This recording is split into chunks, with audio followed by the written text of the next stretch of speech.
Hello there, everybody. Welcome back. Welcome back. Today we're going to be watching and reacting to Aneesh Bhargav. Did I say your name right? Hopefully I did. Video. The link to the video will be in the description down below. And the video topic is about India's most important animal being 99% extinct. Now, from the thumbnail and from what I can see back here, it looks like some sort of vulture, like a carrion bird of some sort. So we'll find out why this vulture is so important. Yeah, interesting, interesting, interesting. I'm digging this man's shirt. Look at this. I kind of dig this print. Like, what is this print? Anyways, we're gonna watch the video now. Until 30 years ago, until 30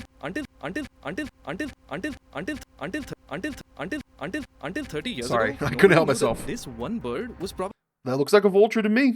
probably the most important animal in India's natural ecosystem. And it wasn't rare or anything. Before the 1990s, India had more than 4 crores of these birds all over the country. But That's quite a something bit. happened in that decade that changed everything. And I mean, it looks like they're hunted. these birds began to go extinct. In the span of a few years, diseases like tuberculosis and anthrax became much more common. Millions of people were being attacked by wild animals and catching rabies. And weirdest of all, it forced the Parsi community in India to rethink one of the most sacred aspects of their ancient religion.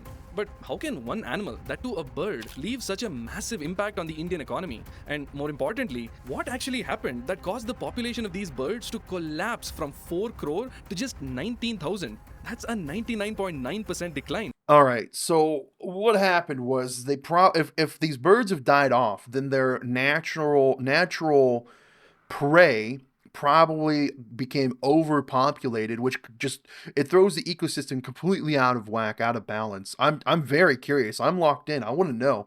Also, man, that video of the girl with the dogs, absolutely horrifying. In the span of just 10 years, this is an investigation into the largest animal extinction in human history. Look at these 4 birds. These are vultures, and together they form the majority of the vulture population in India. For simplicity, I'm just going to refer to all of them as the Indian vulture. For These there's some vultures near me, man. They get big. There was one on the road the other day, like just chilling out on side of the road. It was massive. It was bigger than a dog. thousands of years, the vulture was arguably the most important wild animal in India for one simple reason: scavenging. These birds are basically nature's cleanup crew because they can and will eat anything they find. And I mean literally anything. Their stomach acids are so strong they can literally dissolve bones. They're able to digest rotting flesh riddled with dangerous germs like rabies and anthrax with zero issues. So what happened was they'd clean the carcasses, they'd make it so other animals wouldn't eat like potentially diseased carcasses as well. Can consume the carcass of an entire cow down to the bones in just 45 minutes. India Wow. is a country with some 20 crore cows and millions more livestock animals that many of us don't eat for religious reasons. When these animals die, they have to go somewhere, right? For thousands of years, vultures were taking care of that for us. Okay, it's starting to make sense. So because a lot of the times when a cow cows are like set free, right, to just live and be what be with them.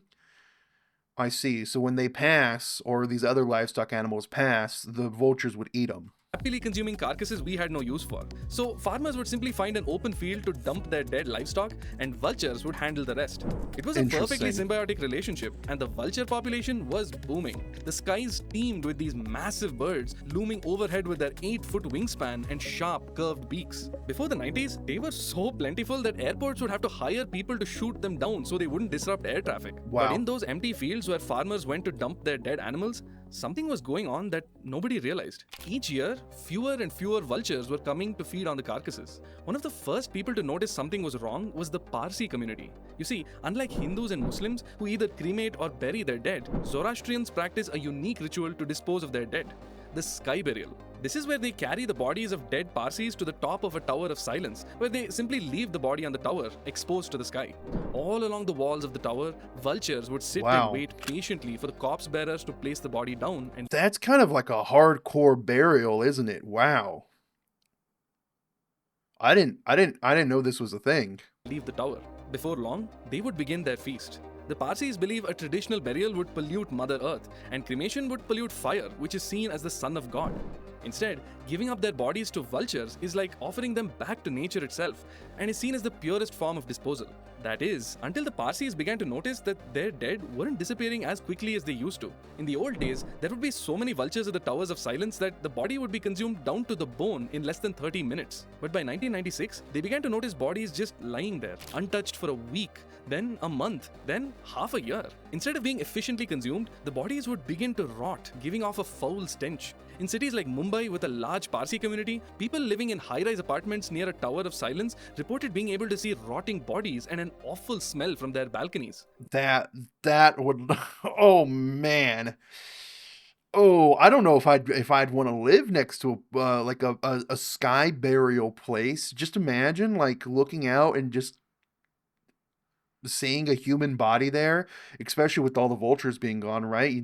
Being like just a body there for half a year.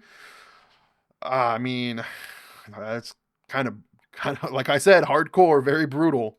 But the Parsis weren't the only ones to notice this. Dr. Vibhu Prakash, a biologist with the Bombay Natural History Society, was monitoring vulture nesting sites in the Keoladeo National Park in Rajasthan, where there were once close to 1,000 vultures nesting. By 1998, he could only find one. Mysteriously, he was finding dead vultures of all age classes. Young, adolescent, and fully grown birds were showing up dead in the area. This meant that it wasn't a problem related to mating or hatching or migration. When he examined the birds, he discovered that they were showing signs of kidney failure, with uric acid crystals forming around their internal organs. There seemed to be some kind of widespread issue, maybe a disease, maybe something in their food that was killing them. But what could it be? Scientists began exploring all possibilities: food shortages, habitat loss, disease. Is it like it's got to be something that is given to livestock then, right? Maybe like because at least like here in the US, right, the livestock is just like pumped full of chemicals and antibiotics, which, you know, who knows what all that can do. Pesticides, herbicides, toxic heavy metals, but nothing really stood out as a definitive cause for these alarmingly high numbers of dead birds. But they needed to find out quickly, because if the problem was nationwide, the population collapse could have a far more devastating impact than anyone had anticipated. The real breakthrough happened not in India, but in Pakistan, where Dr. Lindsay Oakes and his team were investigating the population decline of the vultures. They noticed that most of the vultures had died of the same cause: kidney failure. Based on their observations, they deduced that the most likely cause was something that the vultures had eaten. By this point, they had exhausted all other options, so perhaps it was a pharmaceutical drug? They began looking for chemicals that fit 4 specific parameters. It had to be widely available, introduced recently to the market, it had to be able to pass through the vulture's strong stomach acids without being changed, and most importantly, could damage their kidneys. Dr. Oakes' team went to veterinarians and pharmacies all across Punjab to find any drugs that met these 4 criteria. And after several weeks of collecting data, they were able to narrow down the list of chemicals that matched all 4 of these parameters down to just one drug. Which brings us to 1970s Switzerland. Here, researchers had synthesized a brand new anti-inflammatory drug. In 1978, the Swiss pharmaceutical company Novartis acquired a patent for this drug, which they named Diclofenac. Diclofenac was used to combat inflammation, relieve pain, reduce fever, all with minimal side effects, quickly making it popular all over the world. But that patent was due to expire in 1993, and in that time, veterinarians had discovered that the drug worked just as well on animals as it did on humans. When 1993 finally rolled around, pharma companies around the world were free to produce their own generic versions of Diclofenac. India, being the country with the largest population of cattle, went ahead and approved it for use with livestock, and the first batch of Diclofenac designed specifically for farm animals hit the market in 1994. And honestly, it worked great. Diclofenac was quite a mild drug that had no adverse effects on humans or animals. It helped farmers treat infections in their livestock, and it was cheap enough that anyone could afford it. It was a win-win. I mean, I knew, as it progressed, I knew it was going to be some sort of drug that was given to the livestock, to the cattle. Diclofenac, generic diclofenac, and it's something where if it's ingested or the meat of it is ingested, it just started killing off the birds. That's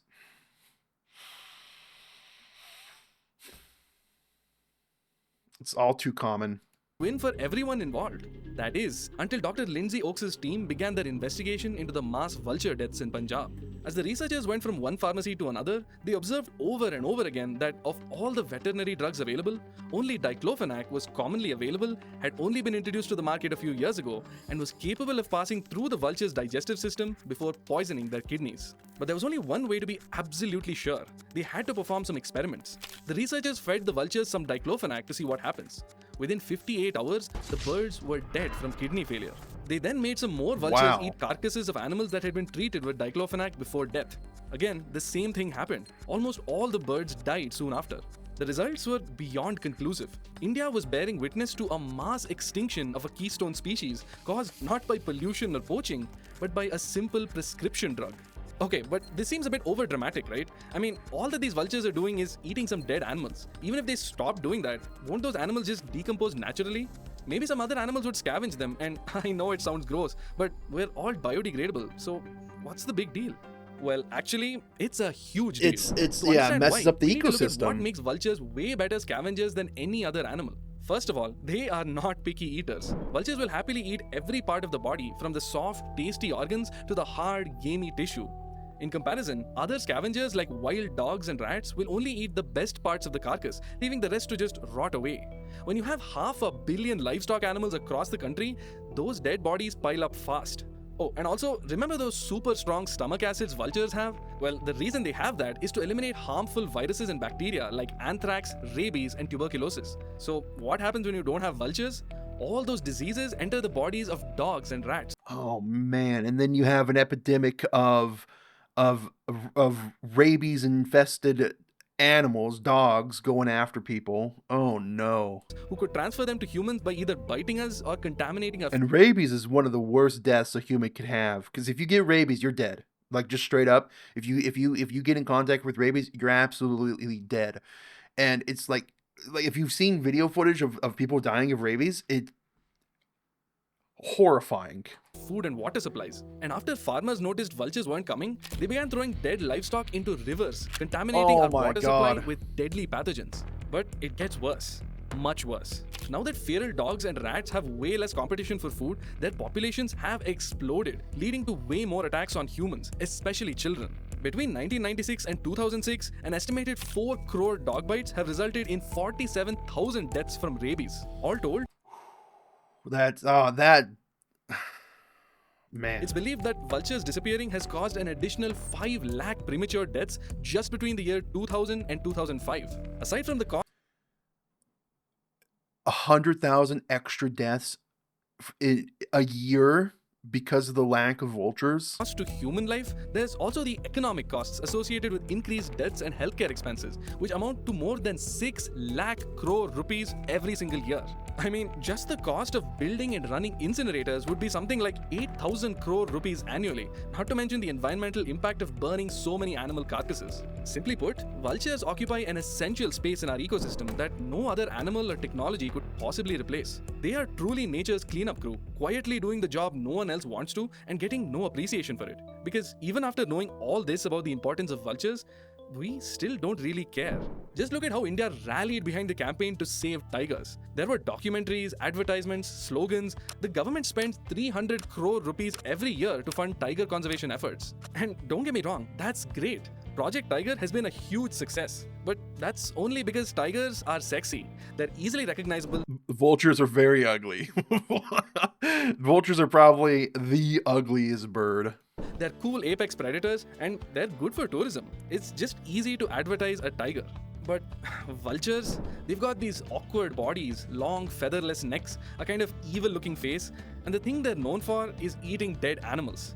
It's not their fault that they have such bad PR, which means that even today, over 20 years after we figured out that we'd accidentally caused the greatest extinction of a single species in human history, we've only just started making progress with real, honest-to-God vulture conservation. Veterinary Diclofenac was banned by the Indian government in 2006, and more recently, other drugs shown to be harmful to vultures. Meanwhile, scientists are currently testing anti-inflammatory drugs that are safe for vultures. But progress is slow. Even after Diclofenac was banned, farmers continued to buy it off the black market and use it because it's so cheap and effective. I mean, can you blame them? These are poor farmers trying to cut costs on their day-to-day expenses. Vultures going extinct is pretty low on their priority list. To really change things, we need equally effective and cheap alternatives to Diclofenac. And it's only in the last few years that research has produced some promising results. Now it's time to start educating cattle farmers on the new options like meloxicam and tolfenamic acid. At the same time, vulture conservation breeding centers have opened across India in Haryana, West Bengal, Assam, and Madhya Pradesh. Here, they breed endangered vulture species and raise them to maturity before releasing them out into the wild. Of course, that's a challenge because vultures typically only lay one egg per year and take 5 years to reach adulthood. In the wild, Only one egg per year? Wow. Why is their birth gestation period? Well, I guess it's not gestation; it's the laying of an egg. Why do they only one egg per year, and they take 5 years to mature? Vultures are just weird overall, man. Vultures are like an anomaly. vulture populations are regularly monitored for signs of decline, and animal carcasses are analyzed to make sure they don't contain traces of diclofenac. The Ministry of Environment even offered financial support of 12 crore rupees towards vulture research. But that's just a drop in the bucket Yeah, compared to that's the like estimated nothing. 207 crore rupees it would take to establish a more widespread conservation effort. Because politicians only give funding to projects that give them visibility, and who's going to care about saving a bunch of vultures? My hope from this video is that more people learn about India's most endangered animal, so they may one day play an active role in saving the Indian vulture from extinction. The real irony here is that Wow. vultures, known to be one of the hardiest species on the planet, who can consume deadly diseases and rotting flesh without blinking, have been driven to the brink of destruction by a drug that we use to relieve joint pain. Nature has always been unpredictable, where some of the most powerful creatures on Earth have been decimated by the most mundane threats, whether natural or man-made. The difference now is that humans have the power and the knowledge to reverse the damage we've done to our environment. The question is, will we? Thank you so much for watching. If you enjoyed I mean, most humans don't care, unfortunately. this video, please drop a like, subscribe to my channel, and leave a comment. You can also support my channel by becoming a member, where you'll get early access to videos, vote on my upcoming video topics, and ask me questions every month. All right, guys, the link to the video will be in the description down below. Please go and take a look at it. Go and support them. This is a good informative video. I had no idea vultures would have been that critical for the ecosystem, but it makes sense. I mean, you have to have something that cleans up, and if you're gonna have so much livestock, which you have to have a lot of livestock to support the massive population in India, so it's like it's a compounding thing, right? If you just break it down, it's like there's a bunch of people in India. That means there's going to be a bunch of livestock, which means you need a lot of birds to clean up that livestock if you're not going to get rid of the livestock in any other way. Like here in the US, we have a lot of livestock as well, but the majority of that livestock is used to create food, right? Like, and that's probably not the case in India. I would presume the majority of the cattle in India is for dairy purposes, right? For milk. Huh. Very interesting. Very interesting. It's a good thing that there's conservation efforts, but like you said, vultures are ugly. Vultures are ugly, man. No one's gonna get behind the vultures unless you give them. You got to do you got to push a lot of heavy propaganda to get vultures into the mainstream. Man, that's wild. That's crazy. What do the comments have to say? We've always treated scavengers poorly. The people who clean garbage and help us to keep the surrounding clean and considered untouchable. Yeah, what is it? Dalits? Though it is possible for us to live without them. No wonder vultures have been meted out similar treatment. With widespread awareness and effort, we can help restore the vulture population. Hopefully. It's crazy how much PR any other endangered animal species will get in India, but vultures, because they're ugly. They're ugly. Government can market this as saving Jatayu. I don't know. Out of context, I don't know what that means. Need to run a campaign on the nobility and virtuousness of Jatayu and Sampati. Thank you, Aneesh, for this educational video. DDT is still used freely in India. Most underrated video, love you, brother. The connection between vulture and dog attacks is fascinating. Yeah, with the vultures not cleaning up the carcasses, it means dogs have more food, which means dogs can have more babies, which means more dogs attack humans. And then, of course, the rabies deaths, horrifying. Unique and impeccable content. Love this. Excellent storytelling. Worst extinction in history? Question mark. Research. The passenger pigeon extinction in the U.S. It's declined from 3 billion to 0. Why? Primarily through unrestricted hunting. So senseless. I am touched and disturbed by the decline of vultures in the subcontinent and impressed by the response. I think we must be just as responsive to present and future threats to the various species of nature, great and sundry throughout the environment of the world. What is this guy going on about? Thank you. Huh? Passenger pigeon extinction? Passenger pigeons were hunted by Native Americans, but hunting intensified after the arrival of Europeans, particularly in the 19th century. Pigeon meat was commercialized as cheap food, resulting in hunting on a massive scale for many decades. There were several other factors contributing to the decline and subsequent extinction of the species, including shrinking of large breeding populations necessary for preservation of the species and widespread deforestation, which destroyed its habitat. A slow decline between 1800 and 1870 was followed by a rapid decline between 1870 and 1890. In 1900, the last confirmed wild bird was shot in southern Ohio. The last captive bird was divided in the 3 groups around the turn of the 20th century, some of which were photographed alive. Martha, thought to be the last passenger pigeon, died on September 1st, 1914, at a Cincinnati zoo. The eradication of the species is a notable example of anthropogenic extinction. Anthropogenic extinction. Interesting. Very interesting. The passenger pigeon. Passenger pigeon. There's plenty of pigeons still. Not to say that it's a bad thing that they died. It's not to say that it's not a bad thing that they died. It's still a bad thing, right? The extinction of an entire species, but I guess we ate them. It's kind of like with the dodos, man. The dodos were killed to be eaten. Very crazy. Humanity strikes again. Man. Passenger pigeon was nomadic, constantly migrating in search of food, shelter, and nesting grounds. Described in migration, he deserved flocks frequently. For a 2017 genetic study, the authors sequenced the genomes of 2 additional passenger pigeons, as well as analyzing the mitochondrial DNA of 41 individuals. This study found evidence that the passenger pigeon population has been stable for at least the previous 20,000 years. Wow.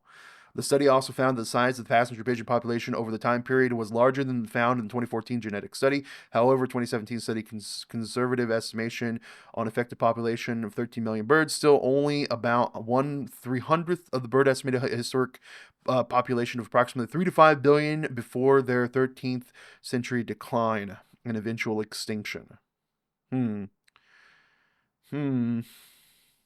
Interesting. Very interesting. Again, guys, link to the video in the description down below, and yeah, let's save the vulture.